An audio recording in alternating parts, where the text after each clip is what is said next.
بسم اللہ الرحمن الرحیم۔ بسم اللہ الرحمن الرحیم۔ السلام علیکم عزیز طلبہ کرام، امید ہے آپ حضرات خیریت سے ہوں گے۔ آج ہمارا صحیح مسلم کا سبق نمبر 173 ہے،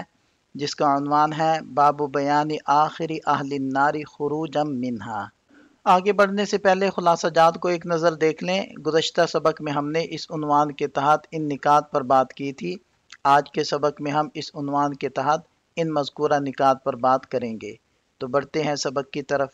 وبه قال حدثنا عثمان بن أبي شيبة وإسحاق بن إبراهيم الحنظلي كلاهما عن جرير قال عثمان حدثنا جرير عن منصور عن إبراهيم عن عبيدة عن عبد الله بن مسعود رضي الله عنه قال قال رسول الله صلى الله عليه وسلم إني لأعلم آخر أهل النار خروجا منها وآخر أهل الجنة دخول الجنة رجل يخرج من النار حبوا فيقول الله تبارك وتعالى له اذهب فادخل الجنة قال فيأتيها فيخيل إليه أنه ملأ فيرجع فيقول يا رب وجدتها ملأ فيقول الله تبارك وتعالى له اذهب فادخل الجنة قال فيأتيها فيخيل إليه أنها ملأ فيرجع فيقول يا رب وجدتها ملأ فيقول الله له اذهب فادخل الجنة فإن لك مثل الدنيا وعشرة أمثالها أو إن لك عشرة أمثال الدنيا قال فيقول أتسخر بي أو تضحك بي وأنت الملك قال لقد رأيت رسول الله صلى الله عليه وسلم ضحك حتى بدت نواجزه قال وكان يقال ذلك أدنى أهل الجنة منزلا۔ حضرت عبداللہ ابن مسعود رضی اللہ عنہ فرماتے ہیں کہ حضور نبی کریم صلی اللہ علیہ وسلم نے فرمایا، یقیناً میں واقف ہوں اس بات سے کہ جہنم سے سب سے آخر میں کون نکلے گا اور سب سے آخر میں جنت میں کون داخل ہوگا۔ ایک شخص جہنم سے گھسٹتا ہوا نکلے گا تو اللہ تعالیٰ اس سے فرمائیں گے جا جنت میں داخل ہو جا۔ وہ جنت میں آئے گا تو اسے یہ خیال ہوگا کہ جنت تو بھر چکی ہے، چنانچہ وہ لوٹ جائے گا اور کہے گا اے رب جنت تو بھری ہوئی ہے۔ اللہ تعالیٰ اس سے فرمائیں گے جا جنت میں داخل ہو جا، بے شک تیرے لیے دنیا کے برابر 10 جنتیں ہیں۔ وہ عرض کرے گا آپ مجھ سے ہنسی مذاق اور ٹھٹھا کرتے ہیں، حالانکہ آپ تو بادشاہ ہیں۔ حضرت ابن مسعود رضی اللہ عنہ فرماتے ہیں کہ میں نے دیکھا نبی پاک صلی اللہ علیہ وسلم کو کہ آپ ہنس پڑے، یہاں تک کہ آپ کی داڑھ کے دانت نظر آنے لگے، اور آپ صلی اللہ علیہ وسلم نے ارشاد فرمایا وہ سب سے ادنا درجے کا جنتی ہوگا مرتبے کے اعتبار سے۔ اس اسناد کے رجال 7 ہیں۔ پہلے ہیں عثمان بن ابی شیبہ، جن کا مکمل نام ہے عثمان بن محمد ابن ابی شیبہ ثقۃ حافظ۔ دوسرے ہیں اسحاق بن ابراہیم الحنظلی، جو ابن راہوے کے نام سے معروف ہیں۔ تیسرے ہیں جریر بن عبد الحمید الضبی الکوفی، اور چوتھے ہیں منصور بن المعتمر بن عبداللہ السلمی ثقۃ ثبت، اور پانچویں ہیں ابراہیم بن یزید بن قیس النخعی ثقۃ ثبت، اور چھٹے ہیں عبیدہ جن کو ابن قیس بن عمرو السلمانی بھی کہا جاتا تھا ثقۃ ثبت، اور ساتویں ہیں حضرت عبداللہ ابن مسعود رضی اللہ عنہ، جن کا تفصیلی تذکرہ قریب میں ہی گزرا ہے۔ یہاں اس اسناد کے لطائف کو ذکر کیا جا رہا ہے۔ پہلا نقطہ یہ ہے کہ یہ امام مسلم رحمۃ اللہ علیہ کی سداسیات میں سے ہے۔ اس کے رجال سیاستہ کے رجال ہیں اور اس میں کوفی راویوں کا تسلسل ہے، سوائے امام مسلم رحمۃ اللہ علیہ کے استاد صاحب کے کہ وہ مروزی ہیں، پھر نیشہ پوری ہیں، اور اس میں تابعی مخضرم تابعی سے روایت کر رہے ہیں۔ پہلے تابعی ہیں حضرت ابراہیم اور دوسرے تابعی ہیں حضرت عبیدہ، اور اس میں حضرت عبیدہ راوی کا پہلی مرتبہ تذکرہ آیا ہے۔ اس عبارت میں سب سے پہلے عبیدہ راوی کے نام کے بارے میں وضاحت کی گئی ہے کہ عین کے فتح کے ساتھ ہے۔ اس کے بعد یہ وضاحت کی گئی ہے کہ جو شخص سب سے آخر میں جہنم سے نکلے گا تو یقیناً وہ شخص جہنم میں داخل تو ہو چکا ہوگا، لیکن بعض علماء نے اس سے مراد صرف پل صراط پر گزرنے والے کو لیا ہے، جس کی تائید حضرت ابن مسعود رضی اللہ عنہ کی روایت سے ہوتی ہے کہ وہ شخص کبھی چلتا ہے، کبھی گرتا ہے، اور کبھی آگ اسے چھو جاتی ہے، پھر جب وہ آگ سے نکلتا ہے تو کہتا ہے تبارک الذی نجانی من کی، حبون یعنی ہاتھوں اور پاؤں پر چلنا، اور زحفن سرین کے بل گھسٹنا۔ دونوں الفاظ کے لغوی معنی یہاں بیان کیے گئے ہیں، جن سے معلوم ہوتا ہے کہ دونوں انداز حرکت میں مشابہت ہے، اور ممکن ہے کہ وہ شخص کبھی حبون اور کبھی زحفن چل رہا ہو۔ راوی کو اتسخرو بی او تضحکو بی کے الفاظ میں شک ہے، اور اگر اصل لفظ تضحکو بی ہو تو اس سے مراد سخریہ یعنی مذاق ہے، کیونکہ مذاق کرنے والا عموماً ہنستا ہے۔ علامہ مازری رحمہ اللہ کے مطابق اتسخرو بی کا مطلب یہ ہے کہ وہ شخص اللہ تعالیٰ سے بار بار وعدہ کرے گا کہ مزید کچھ نہیں مانگے گا، مگر پھر وعدہ خلافی کرے گا۔ جب اللہ تعالیٰ اسے جنت میں داخل ہونے کا حکم دیں گے اور وہ جنت کی طرف بڑھے گا تو اسے جنت بھری ہوئی ملے گی، تو اسے یہ سب ایک طرح کی آزمائش اور مذاق محسوس ہوگا، اس لیے وہ کہے گا کہ کیا آپ میرے ساتھ مذاق کر رہے ہیں۔ اتسخرو بی کے بارے میں دوسرا قول امام سیرفی رحمہ اللہ کا ہے، جن کے مطابق یہ جملہ سخریہ کی نفی کے لیے ہے، یعنی بندہ جانتا ہے کہ اللہ تعالیٰ مذاق نہیں کرتے، بلکہ جو کچھ عطا فرمایا وہ حق ہے، اگرچہ وہ خود اس کا اہل نہ تھا، لہذا اس جملے میں حمزہ نفی کے لیے ہے اور یہ انداز محبت اور قرب کا اظہار ہے۔ تیسرا قول قاضی یاز رحمہ اللہ کا ہے، جن کے مطابق یہ جملہ خوشی اور حیرت کے عالم میں بے اختیار زبان سے نکل گیا، جیسا کہ ایک اور شخص کا ذکر حدیث میں ہے جس نے خوشی میں کہا تھا انت عبدی و انا ربک۔ آخر میں نواجز کے معنی بیان کیے گئے، جن سے مراد بعض کے نزدیک انیاب یعنی نوکدار دانت، اور بعض کے نزدیک ضواحک یعنی مسکراہٹ کے وقت ظاہر ہونے والے دانت، اور بعض کے نزدیک اضراس یعنی چبانے والے دانت ہیں۔ یہ حدیث متفق علیہ ہے، اور دیگر ائمہ حدیث نے بھی اپنی اپنی کتابوں کے اندر اس حدیث کو ذکر کیا ہے، جس کی تفصیلات یہاں موجود ہیں۔ یہ حدیث کئی اہم فوائد پر مشتمل ہے۔ اس میں آخری شخص کے جہنم سے نکلنے کا بیان ہے، اللہ تعالیٰ کے فضل و کرم کی وسعت ظاہر ہوتی ہے کہ وہ اپنے بندے کو باوجود سابقہ گناہوں کے معاف فرما کر ایسی نعمتیں عطا کرتا ہے جو اس کے تصور میں بھی نہیں تھیں۔ اس حدیث سے اللہ تعالیٰ کی صفت ضحک یعنی ہنسنے کا ثبوت ملتا ہے، جیسے اس کی شان کے لائق ہے۔ اس سے یہ بھی معلوم ہوتا ہے کہ بعض مواقع پر ہنسنا جائز ہے، اور اگر حد سے تجاوز نہ کیا جائے تو یہ مروت کے خلاف نہیں۔ وبه قال حدثنا ابو بکر بن ابی شیبة وابو قریب واللفظ لابی قریب قال حدثنا ابو معاویة عن الاعمش عن ابراہیم عن عبیدة عن عبد اللہ رضی اللہ عنہ قال قال رسول اللہ صلی اللہ علیہ وسلم انی لأعرف آخر اہل النار خروجا من النار رجل يخرج منها زحفا فيقال له انطلق فادخل الجنة قال فيذهب فيدخل الجنة فيجد الناس قد اخذوا المنازل فيقال له أتذكر الزمان الذي كنت فيه فيقول نعم فيقال له تمنى فيتمنى فيقال له لك الذي تمنيت وعشرة أضعاف الدنيا فيقول أتسخر بي وأنت الملك قال فلقد رأيت رسول الله صلى الله عليه وسلم ضحك حتى بدت نواجذه۔ حضرت عبداللہ ابن مسعود رضی اللہ عنہ فرماتے ہیں کہ نبی پاک صلی اللہ علیہ وسلم نے ارشاد فرمایا، بے شک میں جہنم سے سب سے آخر میں نکالے جانے والے کو جانتا ہوں، وہ شخص پیٹھ کے بل جہنم سے نکلے گا، اس سے کہا جائے گا کہ چل اور جنت میں داخل ہو جا،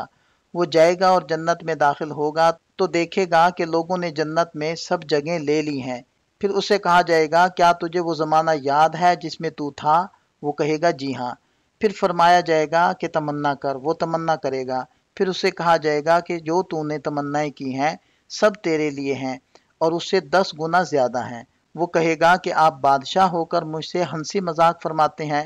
حضرت ابن مسعود رضی اللہ عنہ فرماتے ہیں کہ میں نے نبی پاک صلی اللہ علیہ وسلم کو دیکھا کہ آپ ہنس پڑے یہاں تک کہ آپ کے دانت ظاہر ہو گئے۔ اس اسناد کے رجال 7 ہیں۔ پہلے ہیں ابو بکر ابن ابی شیبہ جن کا نام تھا عبداللہ بن محمد، دوسرے ہیں ابو قریب جن کا نام ہے محمد بن علا الحمدانی، تیسرے ہیں ابو معاویہ جن کا نام ہے محمد بن خازم الضریر الکوفی، اور چوتھے ہیں اعمش جن کا مکمل نام ہے سلیمان بن مہران، اور بقیہ حضرات کا تذکرہ گزشتہ سند میں ہو چکا ہے۔ وبی قال حدثنا ابو بکر بن ابی شیبہ قال حدثنا عفان بن مسلم قال حدثنا حماد بن سلمة قال حدثنا ثابت عن انس عن ابن مسعود رضی اللہ عنہم ان رسول اللہ صلی اللہ علیہ وسلم قال آخر من يدخل الجنة رجل فهو يمشي مرة ويكبو مرة وتصفعه النار مرة فإذا ما جاوزها التفت إليها فقال تبارك الذي نجاني منك لقد أعطاني الله شيئا ما أعطاه أحدا من الأولين والآخرين فترفع له شجرة فيقول أي ربي أدنني من هذه الشجرة فلأستظل بظلها وأشرب من مائها فيقول الله عز وجل يا ابن آدم